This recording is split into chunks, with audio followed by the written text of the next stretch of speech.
Everyone thinks of changing the world, but no one seems to think of changing themselves. Welcome to one of our vlogs from St. Mark's Episcopal in Dalton, Georgia, and welcome those on Facebook and YouTube join us today. Those words I started out with come from the Russian novelist and Russian writer Leo Tolstoy. And we're all familiar with Tolstoy from our times back in school. He was born of nobility in Tsarist Russia. Early in his life, he exhibited just amazing writing skills, writing an autobiography about his time in the Crimean Wars, and later, very soon after that, he evolved into writing the novels of War and Peace and Anna Karenina that became instant classics and were incredibly successful and translated internationally. He had an incredible ability to describe life from the perspective of others. And all of his characters and many characters that he included in his novels. A very successful person. When Leo Tolstoy turned 50, he was very wealthy, as I said. He was happily married with 13 children, believe it or not, 13. He was a vast landholder from his family's estates. He was been translated into many languages, so he was internationally successful as a writer, probably renowned as perhaps one of the greatest writers of all time, not just of his era, but for all time.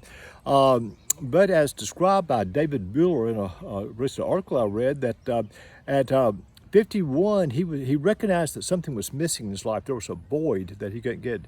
And he questioned, is there any meaning to my life that my inevitable death will not destroy? Is there any meaning to his life? So he even considered suicide at the time. So what Tolstoy wondered is, what is the meaning and the purpose of his life?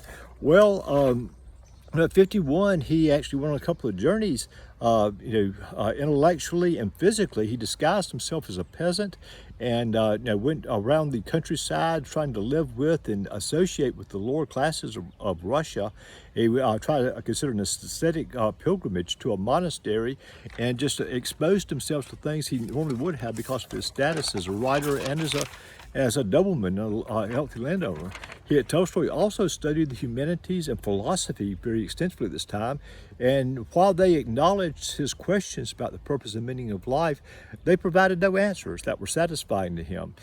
He also studied the natural sciences quite extensively. He was very interested in those, but the natural sciences offered answers, but only answers to the questions that it posed, and not to the ones that he was seeking about the meaning and purpose. So Tolstoy discovered that philosophy and the humanities and even natural science that were not giving him the answers that he was seeking. In his early years, he had turned away from the religion of Russian Orthodoxy because he thought it was too attached to the values and the goals of the corrupt state, which Russia was that time during the Tsarist years. He says, but he was searching, and he discovered something that kind of shocked him. He says that in the elite social circle in which he lived, it was hard to find someone who was genuinely believed in the Christian faith. However, it was rare to find a peasant who rejected faith. Let me repeat that. It was rare to find a peasant who rejected faith.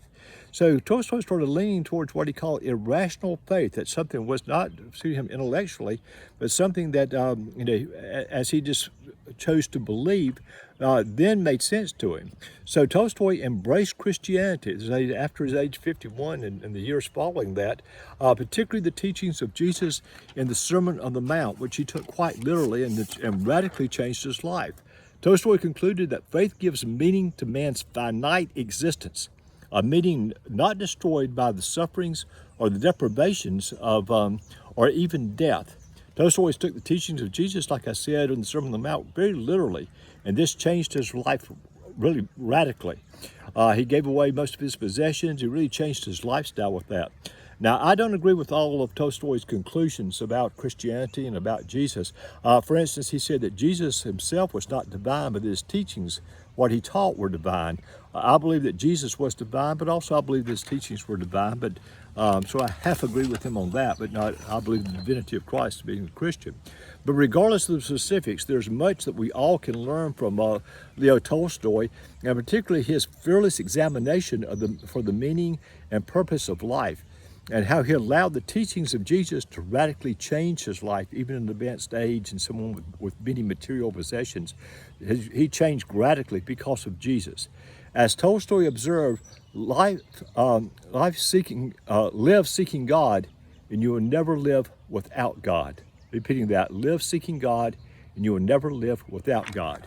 And for this, we Christians, this Pentecost can say, thanks be to God, hallelujah.